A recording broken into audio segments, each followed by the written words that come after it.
السلام عليكم ورحمة الله وبركاته. في هذا الفيديو سنعرض لكم موعد وتوقيت مباراة السعودية ضد اليابان القادمة، وذلك في إطار منافسات تصفيات آسيا المؤهلة لكأس العالم 2026.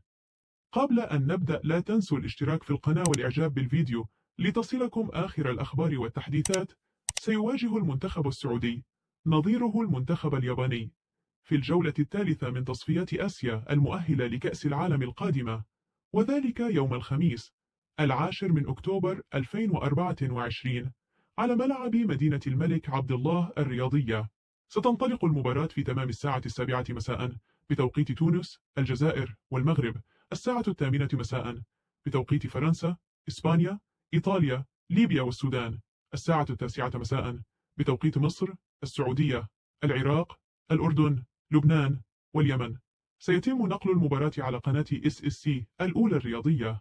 قبل أن أودعكم لا تنسوا وضع لايك للفيديو والاشتراك في القناة وتفعيل زر الجرس ليصلكم كل جديدنا. نراكم في الحلقة القادمة. دمتم بخير، والسلام عليكم ورحمة الله.